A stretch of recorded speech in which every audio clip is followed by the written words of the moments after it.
Now, in our normal workflow of videos, you would think that I'd be working on our drag racing Lexus right now. We're in the middle of some pretty heavy fabrication, and to be frank, it is something I cannot rush. It needs to be done right because I want this car to be reliable and fast. So I did what every responsible content creator does.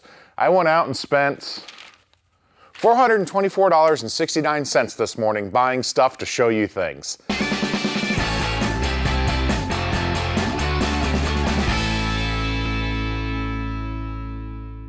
Welcome to the shop. I'm Jared and this is Wrench Every Day, and today we are doing a kind of another tool review and tool suggestion for all of you guys that are at home working in your garage, in your driveway. These are things that you maybe haven't quite thought about buying.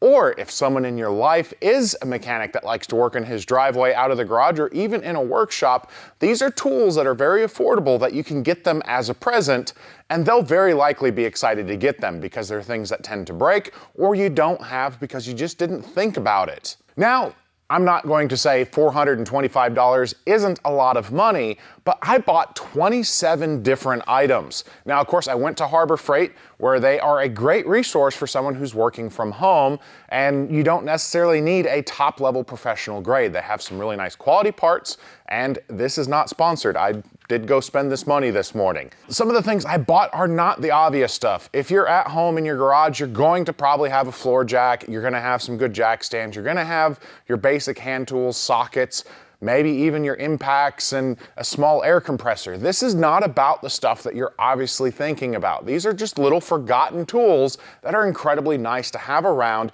and I enjoy having here in my workshop. So I wanted to go through just maybe some of Jared's favorite things. You know, I won't say they're all my favorite, but they're very useful. Now, not included in any of these tools are the ones that you can easily go get through the rental programs from O'Reilly's, AutoZone, Advance. They all have programs where you basically go in, pay for the tool, use it, and return it. So I'm not including any of those because you can get them quite easily and there's no point in spending the money when you're able to rent them. So, gathered around me, 27 different items that you should probably buy for your home garage. Let's go with the first one. A really nice pair of scissors. I know what you're thinking. Jared, I've already got scissors. You probably have those scissors sitting in the junk drawer that cuts everything from dingleberries on your dog to your, Kool-Aid frozen drink straws.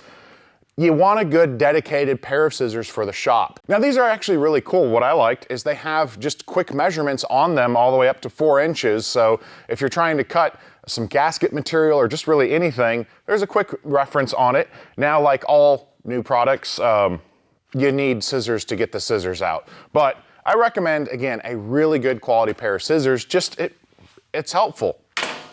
What else do we have under here? Oh, let's go into some of our organization. So, really good gift ideas is everyone wrenching probably does not have enough magnet trays. I don't have enough magnet trays. They're fantastic for a project that you're gonna work on and put back together very quickly. Now, another thing that I don't have on the table would be like a Plano or plastic storage container for something you're gonna take apart for a really long time. So just the simple magnet trays. There's these new tools and gathering trays. If I can get this out, if only I had a pair of scissors, right? Also, I plan to keep these. That's why I just went ahead. I bought things I wanted and wanted to share with you. So I'm just gonna tear the box open. There we go. Something that you're starting to see a lot of are these grippy, flexible storage containers. These are really nice just to be able to move around. One of their downsides is, again, there's no magnet. I guess you could add something to it, but they are a little grippy, so they work well and kind of have some of that holding. Now, these are really fun. A little bit harder to find is if you're cleaning up or if you're hunting for a particular bolt. Most of us at some point in our life has gathered a bunch of bolts. And if you need to find that one, you always have to pour it out. And what these trays are designed to do is you can pour everything out and they actually have a spout so you can pour it back into the containers. These are things that people are going to appreciate and will get use, unlike the gator socket. If you have someone in your family that you know likes wrenching on stuff, don't buy them a gator socket. It is not a good gift. It is not a good tool. Okay, what else do we have under my table of useful things? Well, these kind of all go together. We have a really nice pick and hook set. We have a precision screwdriver set, and we have a precision hobby knife set. And the reason I kind of have these grouped together is you might have some of these tools, but picks always end up getting bent. You're supposed to use them for small O-rings and simple small stuff, and you always torque them and bend them. So I love having a bunch of extras around. Precision screwdrivers, you're not gonna use a ton, but you never have it when you need it. So when you're walking through the store, this is the Pittsburgh set. They're on sale a good bit. There's a lot nicer stuff. If you wanted like a really high quality part, you can get like the iFixit repair sets that include a bunch of small screwdrivers and different style bits. But the main thing is, these aren't gonna get used a ton, so I'm not necessarily a fan of spending a ton of money on it. Now, if you're doing a lot of RC car stuff, drones, anything like that where you might use it, it may be worth not getting the cheaper brand. But again, I don't have a problem with them. They tend to hold up very well because again, they're small screws. You can't put that much torque on them.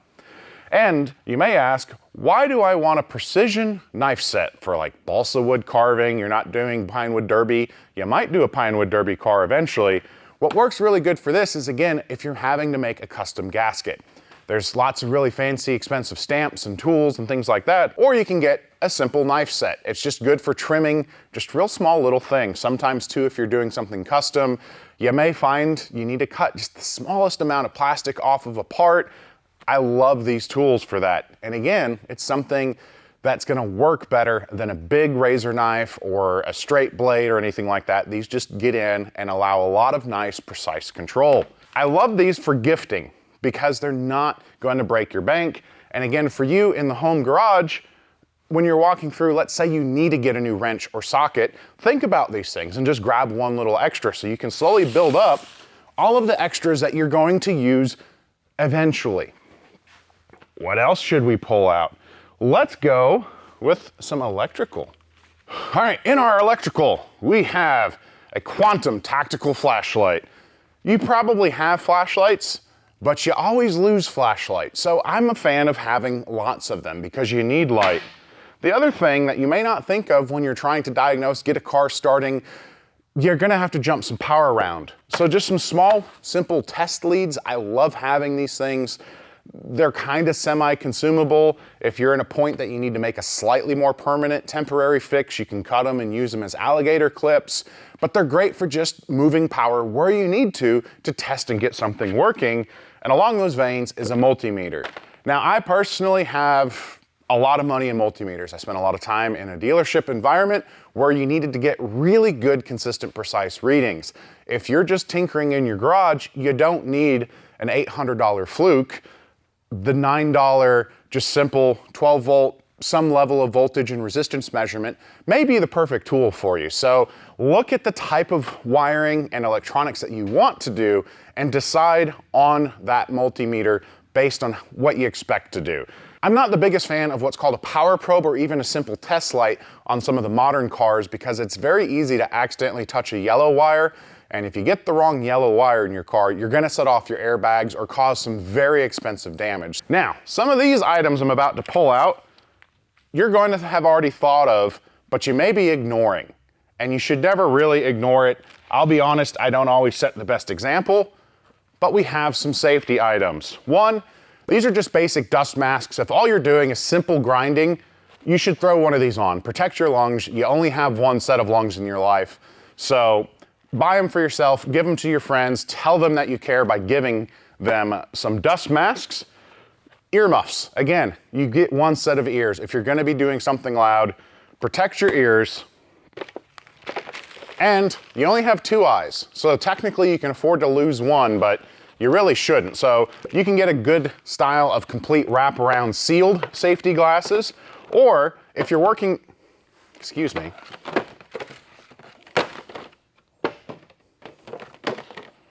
or if you're working in a dark area, I love yellow lenses because they work really well to amplify light. But if you're going to be working in something very bright, I tend to steer away from the yellow because again, that enhanced light, you may end up with minor burns. But again, show someone you care about yourself, buy some safety gear. Also, knee pads. If you're gonna be up and down or on the ground, these work great to to put your head on if you're kneeling, working on brakes. They're not very expensive. It's something you maybe looked at, but you can go ahead and get. What else should we do? Let's go with some more just kind of fun specialty tools. We'll just kind of grab a bunch and throw them up here and talk through them.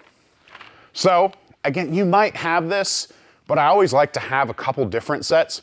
Feeler gauges. These are used setting valves, measuring just about anything. They have a bunch of different thicknesses of metal with their size stamped on them so you can quickly measure tolerances and clearances in a transmission. Again, rocker stud adjustments. There's a million uses for a set of decent feeler gauges. The telescoping inspection mirror, the telescoping magnet, and the smaller telescoping magnet. The reason you will never go wrong giving those as a gift, because they get broken, they get borrowed, or they get lost because they're small, and when they need to get used, it is the most important tool the mechanic's gonna have. 3 other things. These are things you maybe, again, didn't think about, and they're not very expensive. The new quick disconnect style fuel fittings and AC lines that have springs. You maybe are about to start on a project and didn't realize you needed it. So they're not gonna take up a lot of room, and they're not very expensive, and it's a specialty tool you'll have to do some work. The other thing, cleanup brushes. These are bore brushes and some just other style. When you're working, you may not think about making sure to get the brushes ahead of time. You can never have enough nice clean brushes ready to go. The other thing would be the mechanic's stethoscope. It's just like what a doctor will use, but it's for the doctor of the mechanical. It helps you pinpoint noisy bearings or where some other just oddball sound is coming from your car. They're great for it. One of the other cool things is you can actually pull the ends off and use it to find a potential vacuum leak. It's just good for finding where a specific sound is coming from in your car, and it's something you just maybe didn't think to pick up yourself. So again, I'm trying to find things that you can easily tack on if you're walking into a store to get something else specialty. And these are not necessarily the tools you need to spend a ton of money on. I want you guys to have everything you need to get work done without spending Snap-on prices. You know, that new $48,000 socket set everyone's sharing around and laughing about. Yes, Snap-on has a $48,000 set of sockets. I think it comes with 8 sockets for $48,000. Next up, we have something you probably have in your shop already, but you can never have enough of. And they're fantastic to gift to someone who works in their garage. They're cloth.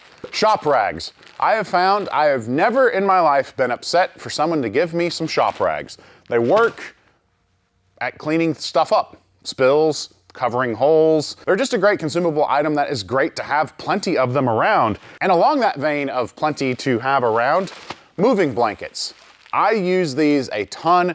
They're great. If you're at home and you don't have a good creeper, you put them on the ground, keep yourself clean. You're taking interior out and want to protect it, you lay it down on top of this. Body panels, if you're going to be doing an engine, you put one of these moving blankets on the roof, and now you can set your hood on your roof and protect the paint for both of them. And they're great to gift. I would never be upset with someone giving me some moving blankets. Down to the last 3 things of Jared's favorite cheap tools. Well, one of them, I'll be honest, isn't very cheap. We're going to move into the 2 most expensive items. Well, we'll do an expensive one, cheap one, and then the most expensive. So, this may not be something you've thought about having. And again, for customizing cars, making small adjustments, a Rotary Tool Kit. This one's battery operated. You can get a Dremel, the wall plug-in. I like the cordless because you can move it around a little bit better. And you have tons of different bits, small polishing bits, cutting bits, drilling bits. There's so many different things you can get for this, and it works amazing. Again, at cleaning up small edges. If you're cutting plastic, modifying plastic to make a switch panel on the interior of your car, they just are a universal tool. You can't really rent them. It's a little bit more expensive investment to get a better one. You have an option that's less than $10 from Harbor Freight. I didn't buy it because the moment you try to apply some torque to it and really get some work done, it locks up. It's not going to do it. It's just spend a little bit more. Again, when I say the most expensive, this is the second most expensive item. and it was $44.99. So again, it's in the realm of a good gifting present to someone in your life that works on cars, is a mechanic, likes to tinker, or treat yourself, buy your own. So now the final two. This one, it's something that if you bought, you'll just sit on your shelf, laugh a little bit at. It is very good quality stuff when you're kind of working on tight mechanisms, and it's a fun gift to give your friend. Super Lube. That's all I really got to say. Super Lube. So it's good stuff to have around, and it's kind of funny. The name's funny. And that brings us to the final item that really every garage should have. You probably already have one, but I've used this video as an excuse to finally buy a replacement because I've been really needing this tool for a long time. So let's move the moving blanket. Those stupid glasses. This one comes in at $199.99. And she's a little heavy. Ugh. Ugh. That's louder than I needed for dramatic effect. A good quality bench vise. Now, in the world of bench vices, there's a lot of options. You can get stuff that comes in under $70. But once you've resorted to a bench vise, you're needing to hold something very, very still and apply a lot of pressure, a lot of torque. You might be needing to hammer against it, and those smaller units are just not gonna hold up. I've broken some just trying to turn and clamp them down. So this is one where it's not really easy to look at and get by cheap, but I will tell you some of the things you might want to look at when you're looking for a bench vise. Please, drop, there we go. There we go. Now this particular bench vise is what's also called a pipe vise, in that you can loosen a clamp, loosen it, oh no, it's a pin on this one, and you can spin it. I actually kind of like that quick change now that I'm figuring it out. It has a couple different keys, and flip it to where you now have a pipe clamp as well as a traditional jaw clamp. But one of the most important things in a vise is just its weight. It needs to be something heavy because you're applying a tremendous amount of torque and impacts to it. So find something that's going to have the suitable size that you have enough room to be able to bolt it down to your workspace. Another thing I like about this is it also has a small anvil set where you can do small bits of hammering directly on it, and it's designed for it. So that's kind of the, high end. There's much bigger, more expensive vices. One thing I try to do is find a good quality used one, because I'll be perfectly honest, it's hard to get higher quality bench vices than what was made pre-1970. They're just big hosses of equipment. So keep an eye out in like estate sales or marketplace, jump on Search Tempest and see if you can find something there, let it do the work for you. But a bench vise is really important, but when it comes time to finally get yourself one, treat yourself to something a little bit nicer. So there you go. I imagine if you tried to buy just one or two of these tools on a tool truck, you already would have outspent our $425. So don't be afraid on something you're not gonna use a whole lot. Shop smart, shop cheap. If you keep breaking it, then you know you need to upgrade. But I hope you guys appreciated kind of this look at some of the specialty tools that I look for and like to have here in my shop. And again, I bought all of these because, well, I'm just gonna add them in. I look at these as sometimes consumable, and that's what they are. So I'm gonna put them in my toolboxes. They're gonna get used here. Hopefully you were able to find something useful and you'll add it to your own toolbox. Or if you're shopping for a mechanic in your life, something here is gonna be a useful bit of information for you to be able to buy them a present.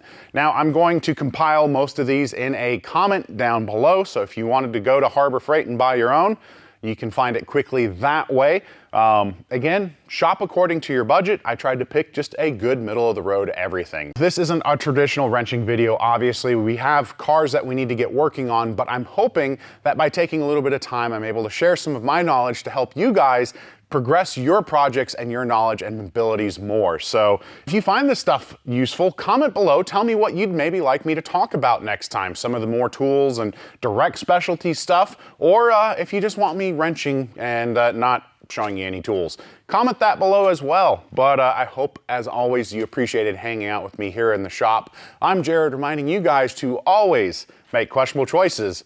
And when it comes to tools, you don't have to spend a mint to get good quality. We'll see you.